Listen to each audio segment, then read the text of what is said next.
in the land of, well, today it looks like the land of kettles. There's just five kettles. Whoa, where you picked up another one? So I picked up an old one here, folks. I haven't looked to see what coat it is yet, but it's got the wooden handles. It's at least 25 years old. This is going to be a project going down the road here. I'm going to clean it up real good and restore it. And who knows what I'll do with it. You have to keep watching for that. But today, I'll tell you what, the Jumbo Joe. There isn't, you know, if the little Smoky Joe, you see it up there, if that's just a little bit too small for you, then, you know, the 18-inch, and that's an 18-inch grill right there. And, you know, the setup on it, did some modifications here.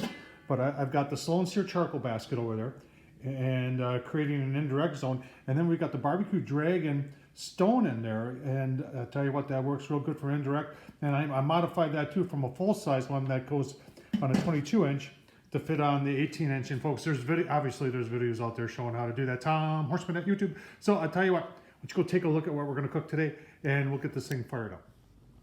All right, folks, there's our country-style beef ribs. Got this from Aldi. I almost forgot there for a second. But I tell you, let's get out of the package, just get some seasoning on there, and then we'll get them over on the grill. All right, there's our ribs all seasoned up, and you're wondering what I'm using. I'm using some of this Cowboy Joe from Cindy Lou's. Stuff's got coffee in it. Really, really nice. Got a really nice aroma to it, and that'll go good on our beef ribs there. And then I've got some brown bottom down taters. I saw my buddy Rob do this. Rob's got a channel called Beer Champ Barbecue. Check him out on YouTube. But little Zang stir fry oil, you know, I love this stuff. And then I've got this stuff that my kids brought back when they were in Mexico, and this has got a little bit of everything in it. There's definitely a little salt and pepper in there, and some other stuff. Take a look at it. What it looks like. It's just boy, it's got a really nice scent to it. So we'll get these going on the grill, and let's get them on. I just put the ribs on, folks. Like we said, we're doing this indirect. So my bottom vent is wide open.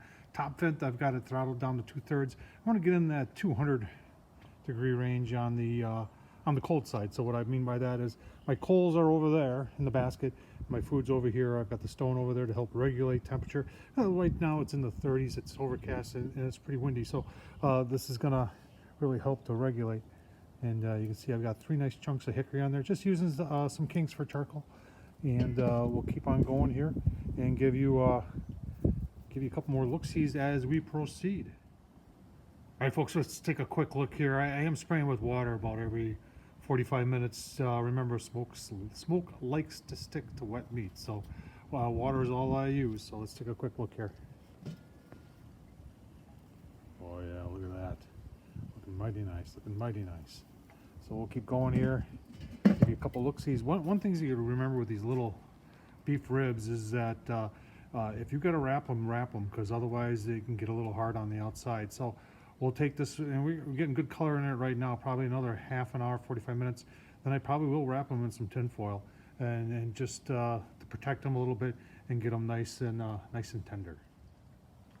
All right, folks, let's take a quick look here, and then we're going to wrap them. Wind's been blowing like crazy, and I'm having a little issue holding temps. First I got them down to 250, and then you can see we went all the way back up to 350. So nice color. Like I said, I've cooked these before, and I'm just a little paranoid about drying them out. So we're gonna wrap them. I've actually got a tray I'm gonna put them in, and put the rest of the water I've been spraying with in there, and then cover the top, and back on the grill to go. All right, folks, on the grill, covered up for a little less than an hour, and then just let it rest for about 15 minutes. Don't want to overdo this when it's covered, because you turn your meat to mush. But here's your, look at a nice smoke ring there. I'll tell you what, oh man, take a little bit closer look. Take a little taste test.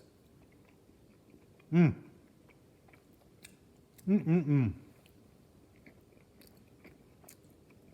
bottom potatoes. They're brown. They're definitely brown and done. So, a coffee rub from Cindy Lou's. I'll leave the link down below. www.rubsandmore.com. Family-owned business out of California, folks. Show them a little love. Tom Horseman at YouTube. Don't forget to subscribe. And as always, folks, I really can't say it enough. Don't forget to wash your hands. Thanks for watching.